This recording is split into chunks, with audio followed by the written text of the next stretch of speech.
What's up, everybody? Brad here, and yeah, here it is. This is the brand new, Series 2 Elite controller, and not just any version. This is actually the Taco Bell, the spicy fire sauce. This is the real deal, and this is honestly my first look hands-on. I have not unboxed this thing. We've got our knife here in case we need it, but this is genuinely the first look here at the Xbox Elite wireless controller Series 2. It's a mouthful, but all that matters is how it feels in the hands. So let's take a look. So here we go. Obviously, this is pretty high quality box here. Like this is, you can see there's kind of reflections going on here. Nothing really on the back, but let's just slide this. Look at this. Look at this thing. So this is clearly just a Taco Bell cover, but I'm okay with that. I am okay. I am not one to hate on Taco Bell. So you can see here, Elite Series V2. It's nice embossed. Really, you know, if you've unboxed a previous Elite controller, this has that same type of feel, but it's premium. It's nice, if you will. It's good. I don't know. This is the first time I've ever touched this thing. So let's just get that undone there. Although you could probably do that without the knife, but you know, why not? Why not go all in? Oop, we got to do it up at the top here. And we're going to flip this bad boy around and see what kind of gems are hidden underneath. Okay, so this is the same material or same style, if you remember, from the original Elite. It's shipped in this style of case, nice hard case in case you want to take it anywhere or store it or all that good stuff. And I believe it is also a charging case. So let's do the official. Are you guys ready here? Because all right, I'm very excited. Wow, look at that, all matte. Looks like an all matte black finish. The one thing take note here, folks, this controller will never look this clean again because I will be getting my greasy paws all over it. But that's a nice presentation. You know, you don't see this a lot. A lot of times you just kind of rip the controller out and all that stuff. This is a nice presentation. I like, oh yeah. Yeah, that's nice. That is nice. I mean, man, I'm not quite dumbstruck because I knew what to expect. I knew it was going to be premium, but I don't know if I knew it was going to be quite this good. It is, I mean, it just, look at it. You got matte black, the rubber wraps all the way around, and obviously the big tell with this will be how well it holds up over time. There have been some issues with the first gen breaking repeatedly, and I hope that Microsoft has learned their lessons from that. But you can see here, there's nice texture up on the finger, or on the triggers here, and they have that nice clunk feel to them. And of course, on back, you have your same paddles that you can customize and control them however you want. And you can see different little settings here. You can, I believe, what is that? Yeah, that's the trigger guards. So you can make shorter throws for your triggers. For you FPS fans or Apex Legend fans, holler at me because I'm a big Apex player. You can make the throws a bit shorter, and oh, it feels nice. So what else comes in here? You've got this, what is this? Is this the charging? Yep, here's the charging puck, or the little dock, if you will. So it is USB Type-C, no surprise there, we knew that. And you can just, I believe, just wham bam, thank you ma'am, just right on top of that bad boy. Oh, I bet it's got to stay in the case. Is that how it works? This is embarrassing, I should know this. But it just, there we go. So it connects up onto the bottom. There you go. It connects just like that. And that is how you charge it. It's a little, the reason why you can see it's tapered down that way, and that's what threw me off a little bit, but you just set it right there and it charges just like that. That is nice. Now you can't take the battery out. That is one thing that I am definitely going to be not a fan of, because obviously with a dedicated battery in the device, you know, if it breaks, if that could be a real weak point. And then of course you have your 3.5 or your headphone jack there, and then your little chat pad jack.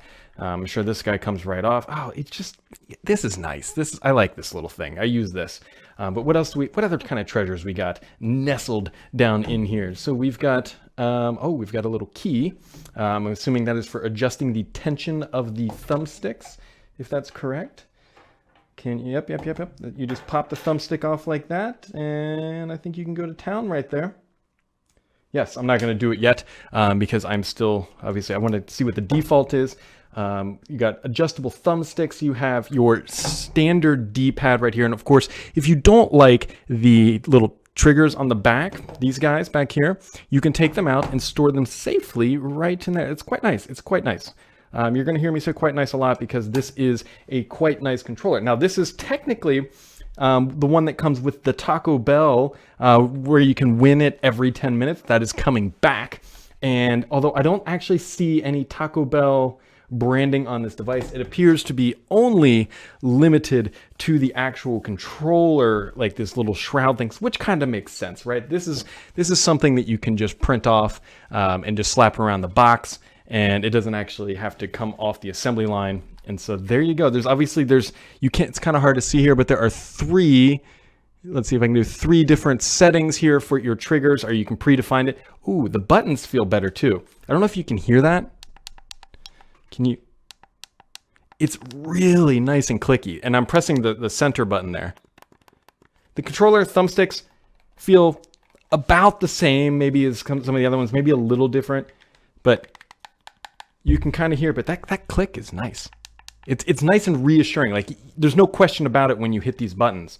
Ooh, even the, so one of my complaints on some of the other controllers is that the Xbox button up here, you can see it flashing there, kind of feels like mush, if you know what I mean. Like, you go to press it and it's not satisfying. But as you can see here, or you can hear here, I should say, here, it's a nice click. It's a nice click. I give, that's a nice setup. And there we go. Now you can actually see the first light there for the controller setting, I believe. Yep, if I hit it again, then you get 2 lights. If you hit it again, then you get 3 lights there. There you go. So overall, and this is straight up shooting from the hip, guys. I don't think anybody has had this for a very long time yet. It feels nice. If you've used the previous series Elite controllers, you know what you're getting, a super premium feeling controller. Now, like I said previously, there's 2 big questions here. One, how is this rubberized grip going to play out over time, right? This has been some of the nemesis material of the last generation. It starts to fall off. Actually, I've got mine right here. If you look, this is the previous gen material one, and you can see here, if we go to the overhead cam there, like, this is the problem with the old gen, right? That is what's going on. And so the question is, will this controller have that same issue? It's hard to tell. It's hard to tell. Only time will candidly tell at this point. But you can actually see them here side by side and take a little bit different. This is the new one on the left, the old one on the right that I still use frequently despite its flaws. And it's different, right? It's a little bit more matte black, if you will. Like, the bumper material is all tied in, right? There's no separate up here, which I believe means Bluetooth, because that's how Microsoft separated some of their Bluetooth controllers, was with that. I'm curious, can you swap components? You sure as heck can. So if you really like something on your original Elite, you can actually swap it over. And yeah, see, one of the other changes here is that on the current controller, or previous, I should say, it's a toggle for setting your finger profiles, or your button profiles. Over here, it's just a click of a button, which it's still, I mean, I like the click. If you can't tell, I like the click. Some other big differences here, obviously, on the old gen, you can swap the battery. The one thing that I have to figure out is if there's got to be a way to, like, restart this thing. You know how sometimes when you're, like, searching for a console, doesn't work, you just rip the batteries out, turn it off, turn it back on. There's got to be a way to do that on this one, and I will have to investigate how to figure that out, because that is going to be a big deal here. But overall, first impressions, it feels like a quality controller. I'm quite happy with it. The problem is that I actually have 2 gaming stations in my house, and I'm going to need to buy another one to have it upstairs and downstairs, depending on if I'm playing during work hours or if I'm playing when the wife and kid are home. There's then the trigger guards on the back. You know, it's not a dramatic change. If you have a current gen Elite controller and it's working just fine, it is a tough sell to make the upgrade. It really, really is. But if you don't have an Elite controller, assuming Microsoft fixed the rubber issues, and they also fixed, other people had a lot of bumper issues with these things up here, assuming that Microsoft has fixed both of those issues, if they have, then this will be a quality upgrade for people who want the best, who are willing to spend those extra dollars for a better gaming experience. Because this is the standard controller. Let's just think of it as like a Honda Accord. This would be like your E-Class Mercedes or your 7 Series BMW, or you know, pick your favorite luxury vehicle. I particularly like German cars or Tesla Model S, if you will. This is the high-end top dog of the Xbox world, and I can't see a third party even coming close to this. Now, I know there's scuff controllers out there, and there's other companies that make high-end stuff, but Microsoft stuff it tends to feel pretty nice. The question is this thing going to hold up over time? Microsoft has done a wonderful job with the presentation and the storage, and you can actually just keep it charged while it's in the case if you want, provided you turn that around the right way, I believe. Yep, there we go. Now everything is nice and charging, so you can charge it in the case. And look at that. Microsoft even has, it's hard to see there, but on the back of the case, you can see that there's the USB Type-C pass-through. So, and it's not just you shove the cord through, it's actually a port. It's actually a port in there. And so that is a good job, Microsoft. That is a detail that they did not overlook. And you guys, that is your first look at the Xbox Elite Series 2. This is technically the Taco Bell edition, if you will. But that's all we got for today. Hit that subscribe button. We'll catch all of you right back here next time.